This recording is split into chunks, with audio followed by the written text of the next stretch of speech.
it's John from What Up. Welcome back to another video. Today I'm sitting down with Disruptive and iWatt, and we're talking all about the guide, the one power, and the true source, what each of those things are, what they mean to the Wheel of Time fandom.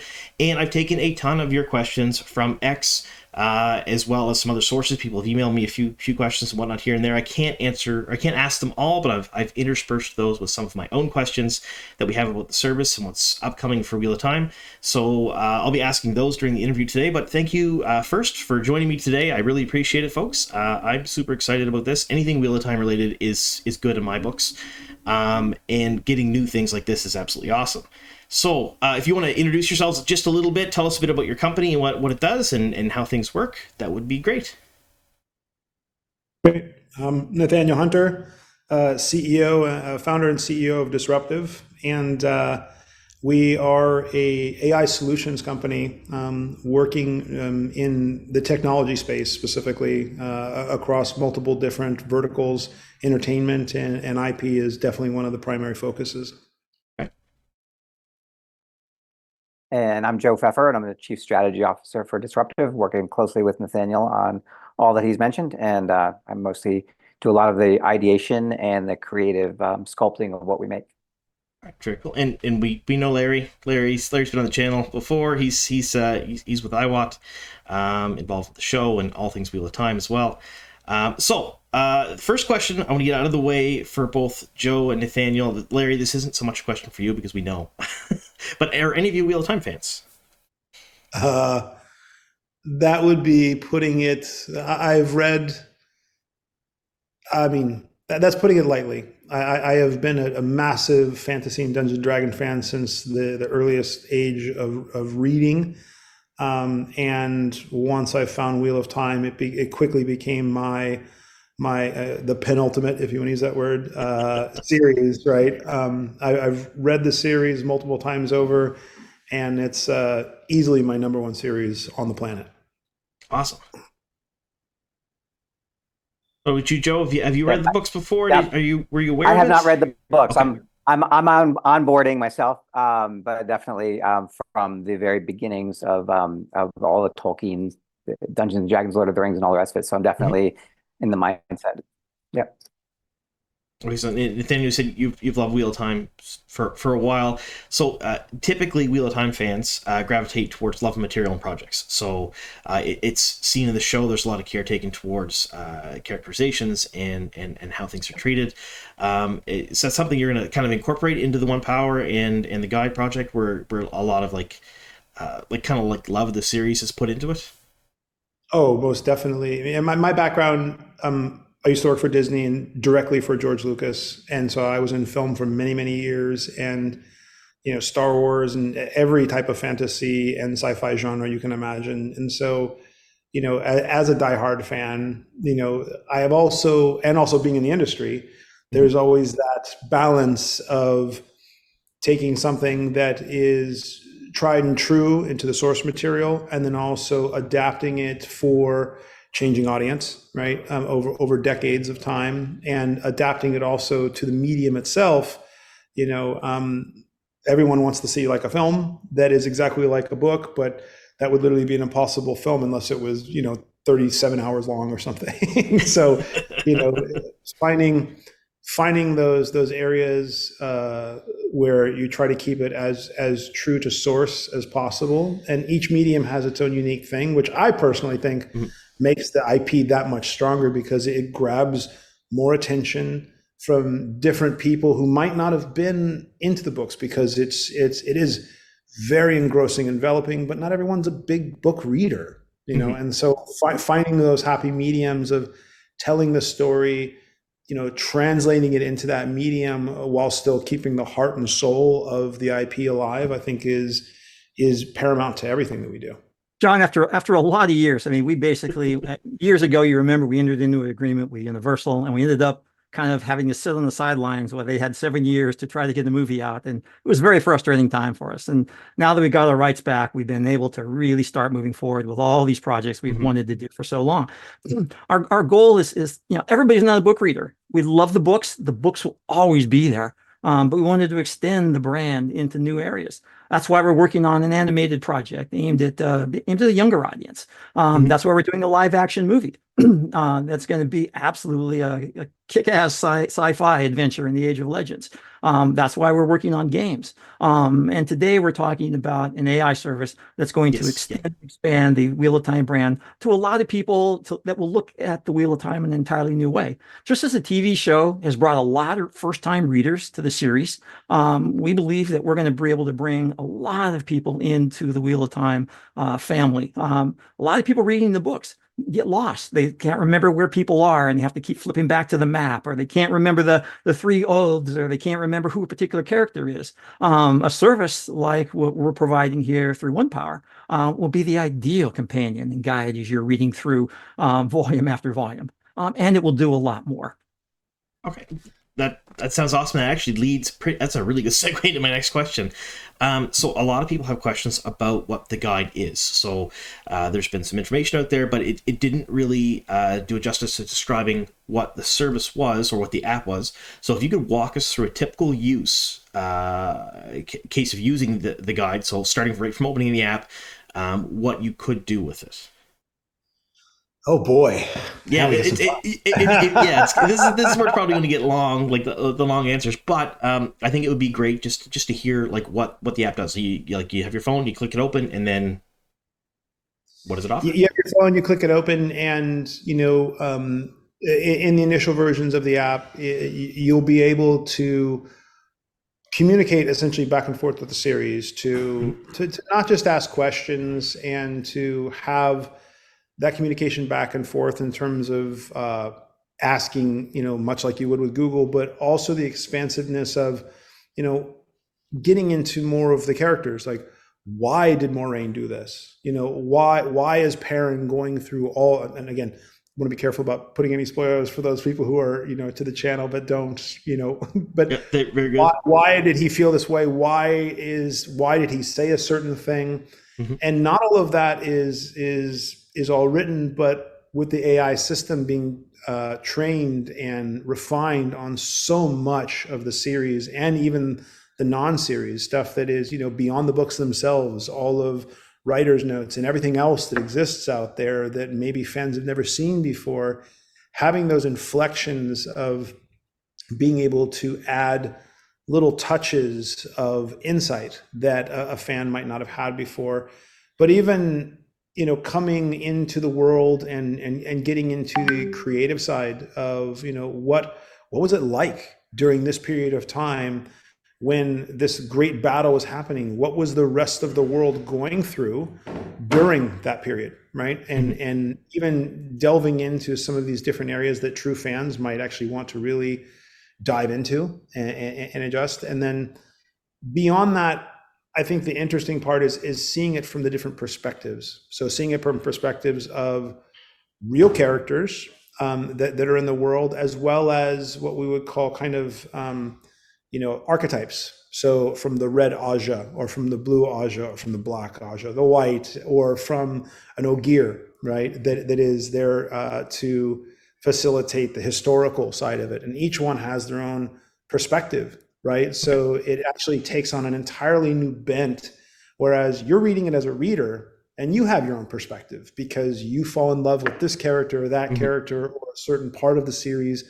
The same goes for the characters themselves. They are connected into the world, whether a named character or a more archetypal character, around what is happening. And so they're going to have their own perspective on that in terms of what they see the lens of history through the series for. And I think, as we've been playing around with that, I think that's so unique and interesting because going into one of my favorite games of all time is Peter Molyneux's Black and White, where you had the ability to, through your actions in the game, change the course of how the world around you worked based upon your perception of it.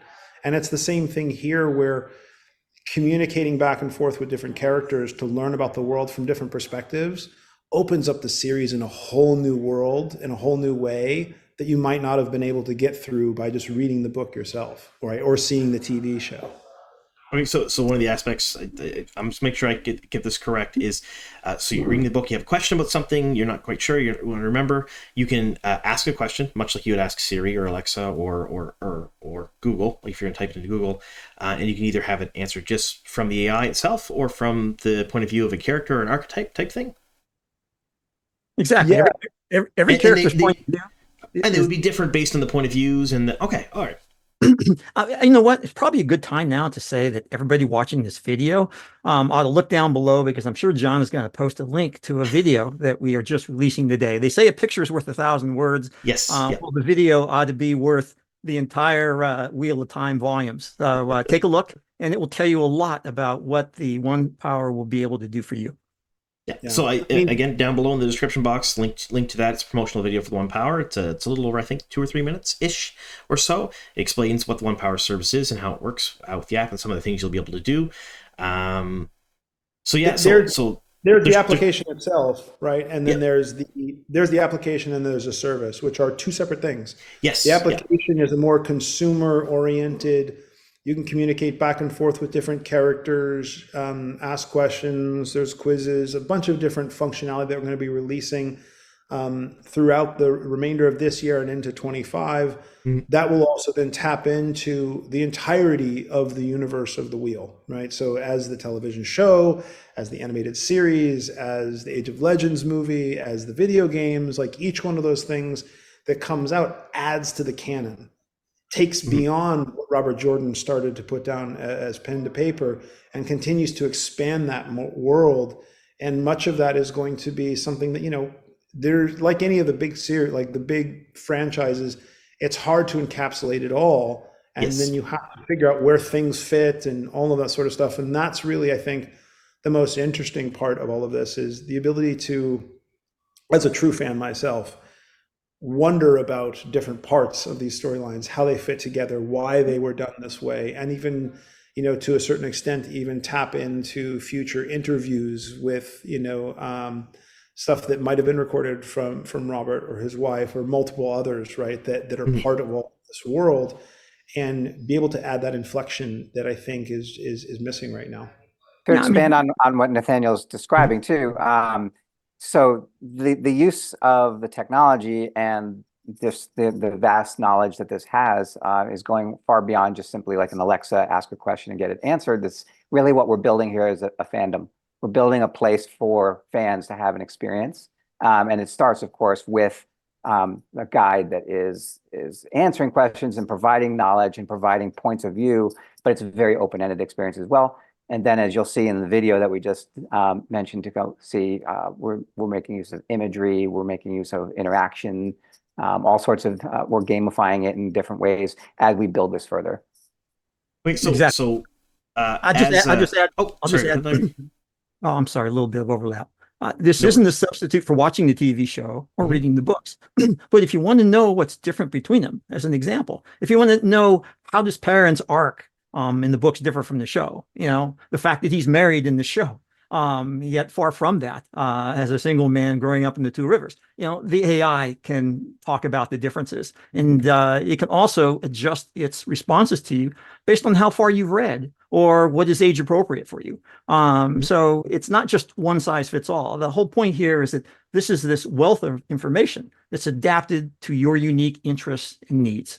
And it's laser focused and specifically trained on everything Wheel of Time.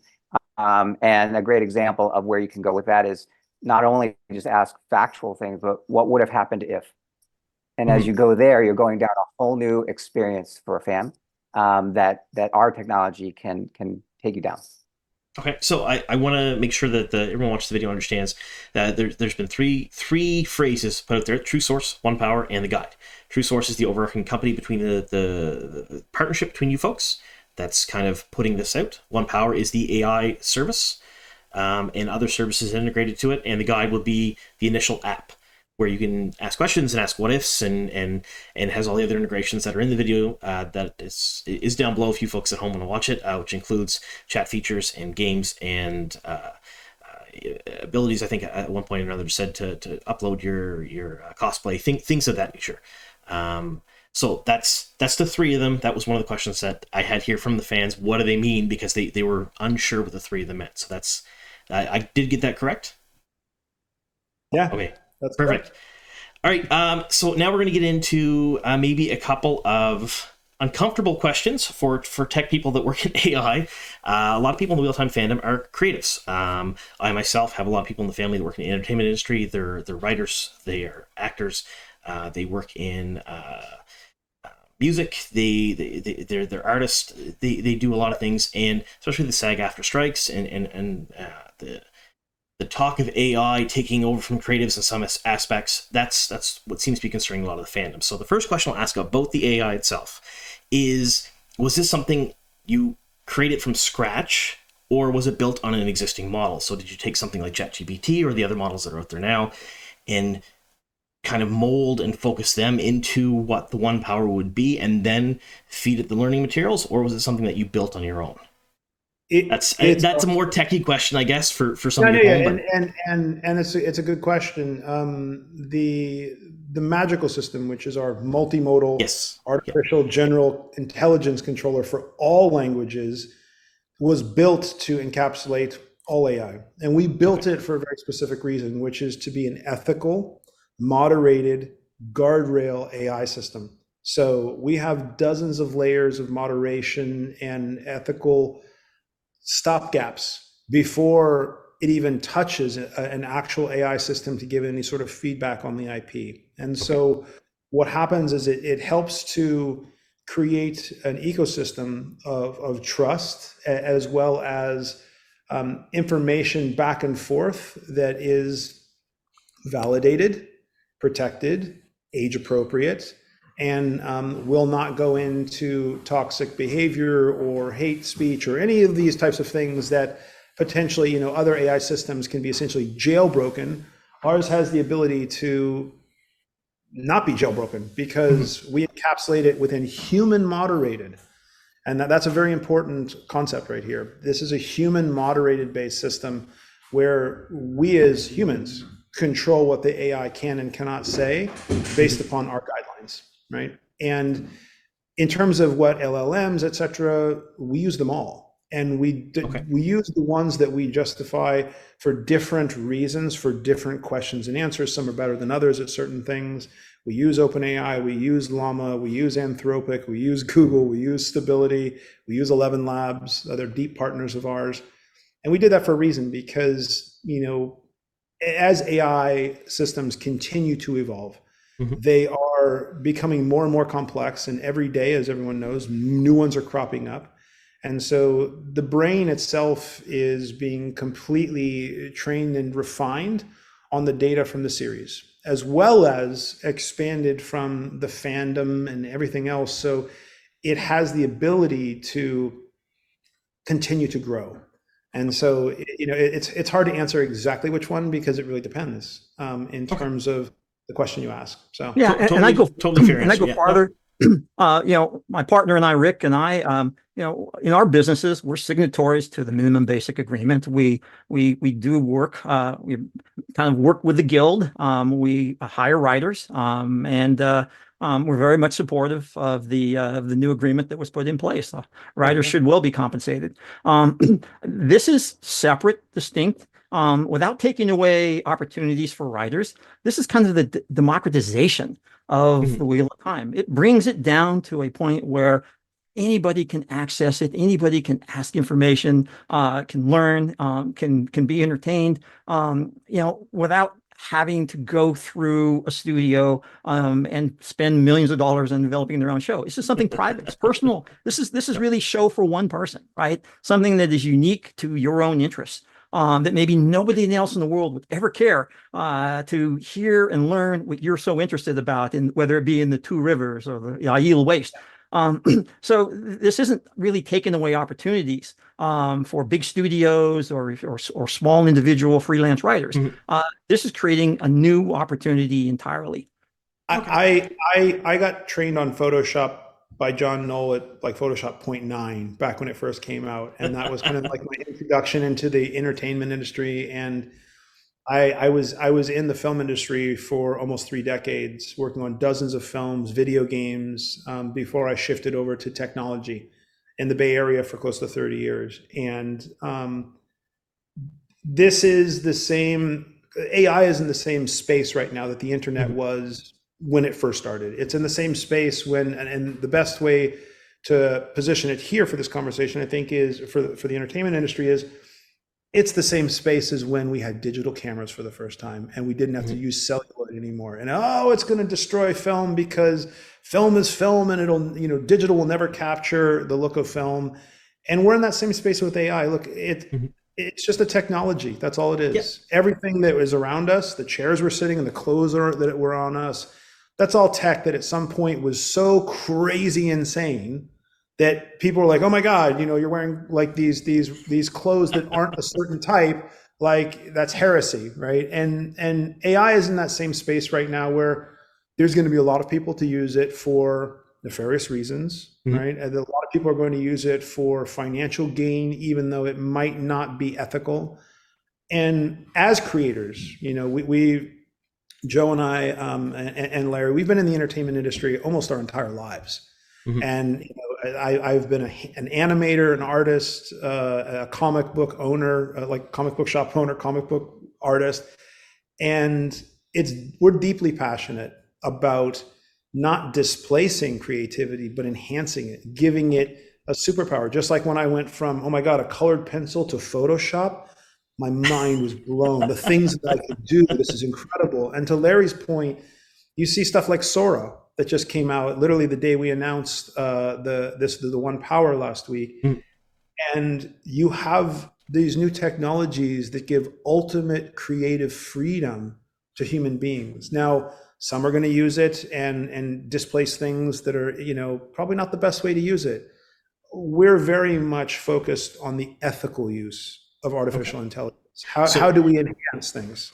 So the segue into the next question here, and I think that's a really good one. The ethical use of it is what feeds it. So we did mention it's the books, so the 15 books. I would assume the prequel novel New Spring as well. So the written word, the appendices, things of that nature. You mentioned Robert Jordan's notes. You mentioned Robert Jordan's interviews and interviews with Harriet as well. And then you mentioned show, so I assume scripts and information about the show. Like we don't need to feed it scripts, but just general summaries. General summaries, yeah, things about the show. The question there is will this also incorporate fan sites such as Dragonmount or Theoryland or places like the Great Blight, the newer fan sites, things where people have built up these massive amounts of information, because that's what Wheel of Time fans do. They go and they talk about things. Will it incorporate those as well? And if it does, how will it be incorporated? So I guess the first question is, will they at some point, or is there plans to? Taking the ethical bent again, it will not be included without the explicit consent of those who create it, because they're creators themselves at the end of the day, right? Cool. And so that's the perfect answer. Yeah, no, I mean, this is not we're just going to go out and gobble up everything. Yeah. This really even the data that is created is owned by that individual user, right? So to Larry's point earlier, like where I want to create my own vision of what the White Tower potentially looks like to me based upon the way I see it. It's like anything else. We read the book, and in my mind, I have a certain mind's eye of what that looks like. You have one, Larry has one, Joe has one. Everyone has their own. You see a TV show, and you become a little biased from that. You're a little biased. There have been arguments up, down, and sideways about why and how certain characters act or looked versus two people that read the same passage could have two completely different answers. So yeah, no, I get that. And that same person reading it at one point in their life versus I have a very different vision of it. I went through the second reading, I don't know, 12 or so years after the first reading. Obviously not all the books, but when I started the first and started going through, and how I read it the second time, I hadn't seen the TV show yet. And I didn't really partake in the comics. I was really more of the true Luddite of it's the book. And how I perceived it the second time around was very different from how I did the first time, right? The visuals I had in my head of Rand, of Nynaeve, and of the Aes Sedai, and all of these different things changed dramatically for me because of me, my own life. Like I had, was 12 years older, and my brain had taken much more information around me. And I think it's the same thing here, where it adapts to you. And Larry did say something that's very important here. The system we've built, you see some of the toys behind me here. These are launching on Amazon in the next couple of days. That's got the same type of brain inside of it. So it's a toy that won the Toy of the Year back in 1978. It's being re-released using our brain, and it adapts to the different ages. The way it responds to you responds differently based upon the age you are, and the more you talk to it, it responds differently. So it adapts to you, and it's the same thing here. It adapts to your likes and dislikes, and will actually start to take on not just the personality of the guide, but the guide in relationship to you. So based on what questions you ask, or how you interact with it, or what your preferences are. For example, I love Gowan. Most people hate Gowan. He's my favorite character. So I totally get it. So on release, when the guide comes out, we don't have a generalized time frame when that is happening yet, do we? The beta is now-ish or soonish? Summertime is released. We're doing closed beta now. Looking for super fans, champions of the series, champions that really want to become the guiding light behind how this is actually developed. We're not trying to develop something and drop it on the world and say, here's our perception of what this is, take it or leave it. It's really about crafting this from the fandom. Larry is a massive fan, as you know. I'm a massive fan. Yes. You're not finding out, right? And so we want to impart our fandom on it. And the same thing, we want to bring you and others into it and have them impart their knowledge of the series, their knowledge of the world, and be shepherds for this, for everybody. Look, we have a choice, John. We could have kept working at this for another 2 years and try to make it as perfect as we can. So we're taking a gamble here, taking a risk. We're going to open this up to a limited number of people. It's not perfect, right? It's very good. It's going to get a hell of a lot better. But the people we want to come in are people who are super fans, and people who will be committed to, looking at this carefully, giving this feedback we can take into development, use in order to make this better. We believe that by putting it in the hands of a limited number of fans, having a really good dialogue with them, we're going to make something that we think is really, really tremendous into something that is truly incredible. To expand on what you're saying about, the fan sites and the super sites that are there, I'm very interested in getting that feedback of how they will use this for their work as well. Like how can we build something that is incredibly useful to really super energize the fandoms that they're building? And this has the ability to do that. That's a good point. That's a super good point. So now we got to talk about dollars and cents, of course. How will the app be monetized, or how will the service be monetized? Will there be free to play elements of it, so you can use it? Will there be is it a one-time buy? Is it a subscription service? How will that work? Has that been hammered out yet? We're still working most of those out, but it will definitely be a free to play service initially, with limited functionality. And as you want to expand into, beyond talking, say, to Sidin and Sidar, like if you want to start talking to extra different guides, and really we're going to also look to the fan base to kind of help drive that in terms of what are they actually looking for. But it is something where it is more of a subscription-based service, not subscribing just in general for unlimited, like a ChatGPT, but different levels. So everyone has the ability to play. You don't have to spend $20 a month. You can spend a smaller amount and be able to tap into it, while also still getting information that is, more standardized. Like, I'd love to see the maps and other things like that are more the canon and things that have been in the books. And then you get into the creative side of being able to, what happened in between when, Rand was at this point in the journey and this point in the journey. Can we tell a small little side story? I would like to just explore that side of the wood or whatever it might be, and tell a little something that is just for me personally, right? Okay. And potentially become something that becomes bigger as that can potentially be shared out. And so I think on the monetization side, it's something we're still working out, and we're going to be tuning that over the course of really the next 4 to 5 months to make sure that it's the right fit and feel for everybody. And I assume that goes in with what the article said about business use. So there was some mention, I think it was the Venture article, about directors, screenwriters, possibilities of them using it, talks with other creative professionals, I assume like fan sites or people who TV series, things like that.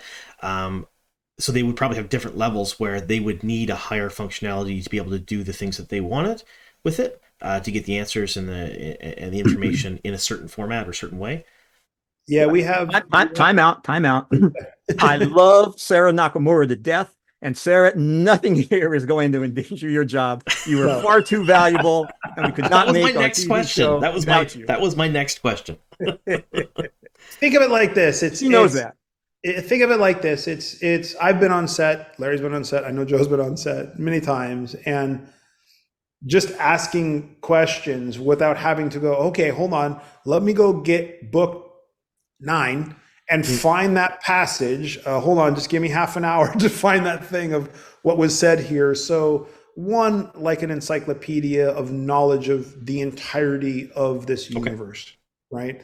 And so the ability to factually check that information, what actually happened here during this period of time, because not every director, screenwriter, actor, etc., that is on the professional side is going to have read every single page, every single word. That's true. I know a fair number of people that are really in the show right now. Actors and actresses didn't start reading the books until they joined the show. Some of them still haven't. So, John, just think of how many beers you could win if you definitively knew how many times Nynaeve pulled her braid, or how many times that Rand or Perrin or Matt said that the other guys knew how to talk to women much better than they did. I'm sure it's over 9,000 for for sure. I think that's the cool part, right? Is it really becomes it becomes your super encyclopedia of the universe to help you do a better job at your job. And you would still need people to interpret that as well. So of course. Okay. Yeah, AI is an accelerant, not a replacement. That's something that we talk about a lot with the AI systems that we've built. Is it helps to accelerate human ingenuity, creativity, knowledge. It is not there to replace it. It is there to help accelerate it more than anything. Okay, cool. Very good. Now, so one of the other questions that was sent in, and this was by one of the members of the fandom who have basically done a very good job at crafting the old tongue. They're an old tongue expert, and one of the things was mentioned was languages, and they specifically wanted to know a lot more about that. How extensive will it be covering the languages like the old tongue, or like say what the Trollocs speak? Will it be fully conversant at some point? How did you build it out? Did you use linguists? Is it just going to be used from words in the books? Is it going to be tied in with the linguists used in the Wheel of Time to help kind of bring that together? They're pretty specific questions, but I thought they were very neat because that's a very good question, and I'll answer it with an equally, hopefully, good answer, which is artificial intelligence is not like traditional computer programming. It took less than a couple hundred lines of code for Google to train its system, and it learned how to read, write, and speak Farsi by just ingesting it. Right. Okay. And that's a hard language. My wife is Persian. I know it is a hard language to learn. And I can barely speak English, and it's the only one I have. So, so it's again, we're going to be looking to not just the super fans, but the linguists, those who have actually done the research at the level of a scholar on real languages that exist in our human race here, such as German or Spanish or French, to help embed as much realism as possible. But the approach is to be completely conversant in it, to be able to speak Trolloc, even though it might sound guttural and harsh in different areas, but it can actually be something that can be translated, because that's how Robert wrote it. He wrote it as a proper language to actually be learned. And so taking that information and putting it into the AI system allows us to actually inflect that, but then also to refine it as human beings need to. Right? Here's what he wrote down. Here's how we have to refine it and continue to grow it. Which brings up another really good point, John, and that is that the AI service will have the ability to stay within canon and then move beyond. And then you have to ask yourself, well, really, what is canon? Canon obviously are the 14 books. Is canon the River of Souls that Brandon wrote that really doesn't really fit within the core canon? It's written by If one you of the love Demander, authors, it is. but it kind of is not true canon. The show has elements that go beyond and are outside canon. Mhm. So the AI will be able to kind of, if you say, tell me this within canon, it'll be able to give you that. But if you So wanted to you can give it extrapolate, guidelines, say pure canon, just written word, or you can give it broader abilities to answer it let using other me give you things. another example. Tell me all about, what happens to Rand, but only go as far as the Dragon Reborn Oh, that's a or the good one. Chaos. So you don't end up spoiling yourself if you haven't read through all of the books. Now, how will the guide handle situations? Because there are situations in the books that are discrepancies that are both canon but not the same, and it happens a few times. For example, like most people would say that some of the characters' names that were kind of mixed up later on, or the way they look, or relationships, they seem to change drastically from, say, New Spring to some of the later books. Will it be able to just point them out, or will it kind of consider them both canon, or is that? You're talking about how to deal with plot holes and Yes, other. yeah. There's some pretty big plot holes. You can drive a truck through some of them. John, So Oh yeah.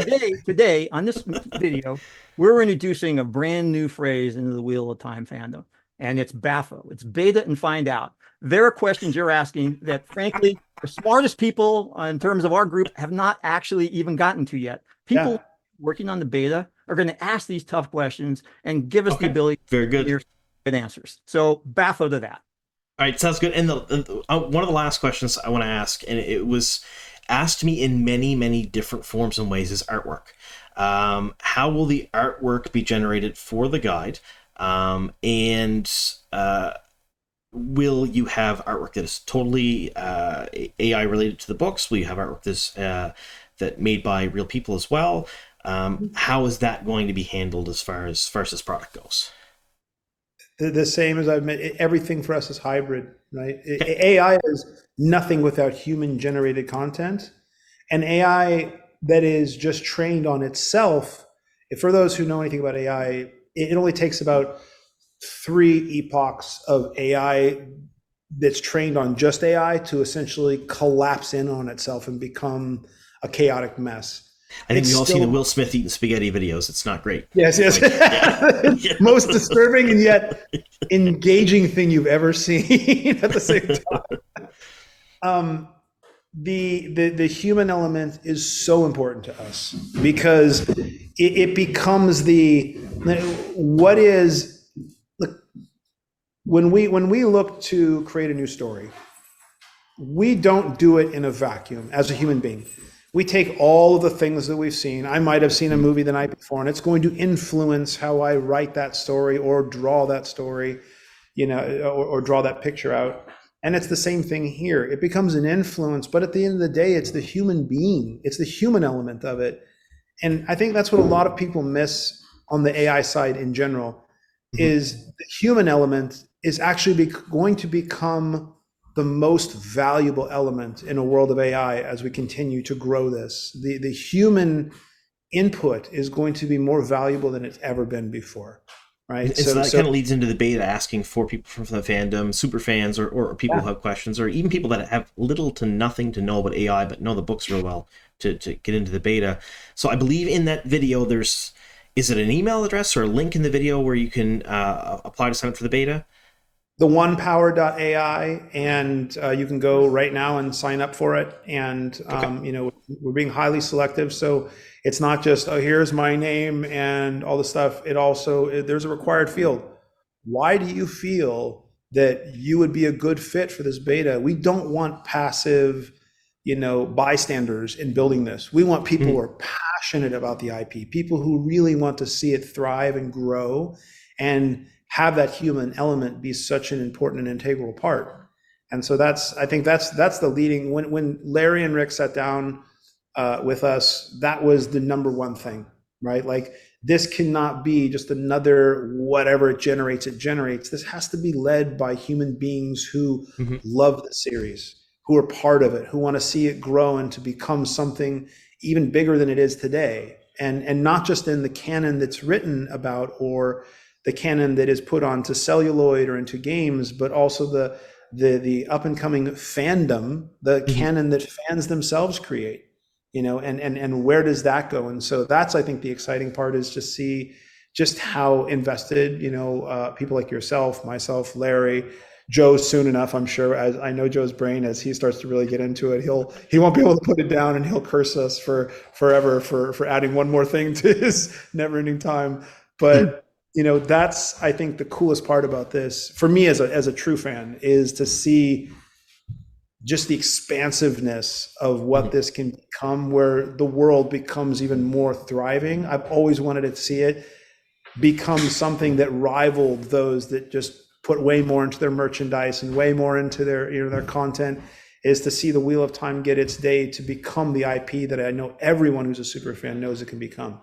Yeah. And John, this is not an Amazon production. It's not a Sony production. You don't see their names or brands. We love our relationship with them on the show, but this is a project, by fans for fans, right? And so we don't have to go to a studio exec to get sign off. We kind of hold ourselves to maybe even a higher standard of what sort of product we want to deliver. And so those few people who have a passion, who can accept imperfection, but can help us, and join us in a journey to taking something that may be a bit rough around the edges and elevating it to where it can be the sort of service that we all could make use of and value. That's what we're looking for our beta sign-up participants. Okay, very good. So you folks heard that. I'll leave a link outside of the video too, down below in the description box, so you folks can click on it and go there. You heard Larry. You heard the folks from Disruptive. If you love the Wheel of Time and you're passionate about the series, and you are willing to answer questions and not just to go along with everything, I think they want you for the beta, and there are a lot of people in the fandom like that. So I think that'd be great. And the beta is just the foundational spark. Let me be really clear. This is meant to be something that continues to grow. It's not like, we're done with the beta, we're going to release, and it's just going to stop right there, and now it's a passive thing that only a few select people will get to influence. By its very nature, it will just continue to grow, not only as a system as a whole, but as a personal relationship between you and the system itself, in terms of how you interact with it. So it becomes a very, we know, because we've been developing not just this one with Wheel of Time, but with other products as well. And it becomes part of you, because it is you in terms of how you interact with it. And I think that's the thing that is really going to be cool to see over the fandom side. It's like, what happens when you unleash, like, if you could tap into again, there's a reason we named everything. If you tap into the true source and you can channel that one power through the application and through all these different experiences, what happens when you become part of that world? What happens when you start to affect it, right? Both in your own little bubble, as well as potentially stuff that ripples out into others. And I think that's where the next number of years is going to be super cool. And it's going to vary depending on the application. You're going to interact with it differently when it's embedded and powering a video game like Ether's Cards of Eternity that was just announced yesterday. You're going to act with it differently if it's sitting on your desk as a beautiful collectible, like Rand or Matt or Egwene. So depending on the product that the one power is plugged into, it's going to drive a whole different set of interactions based upon the purpose of that object that you bought and you've collected and you're interacting with. Okay, cool. So I've kept you guys, I think, long enough. We've been here a while. I think it was only supposed to be a half hour, but we're probably well beyond that now. And I do appreciate your time in answering the questions. And I know some of them. But John, important questions. Is there anything left on your sheet? Is there anything we didn't answer? We want to make sure that we, hit everything that you needed. I think we hit almost every single one. I have a few other questions, but they were answered throughout as we talked, which kind of makes me pretty happy, because you guys were hitting multiple questions with answers. But I will do, if Larry, if you're willing, and folks from Disruptive, if you're willing as well, if you're willing to take other questions at a later date that I can maybe email you. From the fandom. So for those of you if you're willing. So if those of you watching here and anything was asked in this video that sparked another question for you folks, leave it in the comment section down below, and I'll do my best to gather them up over the coming weeks and months, and then send them off and try to get some of them answered in a follow-up video later on. I may not gather these folks together again because they're very busy and very important people, but if I can answer an email, I can definitely bring that out in a supplementary video later on. So if there anything you folks want asked at all, and it could be anything at all, they seem very open about answering pretty much everything, leave it down below in the comments. And again, be civil, just like the rest of my videos. That's all I'll say about that. Yeah, so I want to thank you all very, very much for being here. I appreciate it. And any closing remarks before we let you folks go? Sorry. I'm just happy to be able to share this with you today. We're excited about what this is going to bring, and I just want to go back to what I said earlier. This is something that's been a passion project. It's been developed by people who really have a love for the Wheel of Time. Let there be no doubt, and we can't make this as good as we want to without the participation of some really dedicated, passionate fans in our beta. So we invite you to join us. Yeah, I would leave it with just saying I'm geeking out, right? Like to be such a big fan and to be part of it is, honestly, and I've worked with a lot of big IPs over the years, but this one for me is my ultimate IP. It's the one that I, cherish above all else. And so I'm just super excited and happy, and I hope the fans see that we're passionate. We're just fans ourselves, right? We just happen to have the access and the capability to help kind of expand it, and that's why we want others like us to come in and help, make this what we all want it to be. So. And Joe, I haven't engaged you a ton. I'm so sorry. Good. No, I was just gonna say, I've worked my entire career within technology, entertainment, and fans, and building things with and for fans. And what excites me most is when you have a really passionate fan base that's making something exciting. And there's really no more passionate fan base than this one. And we're building something absolutely brand new and exciting for them. Awesome. Well, thank you all so very much for sticking with us here to the very end, and here's to many more.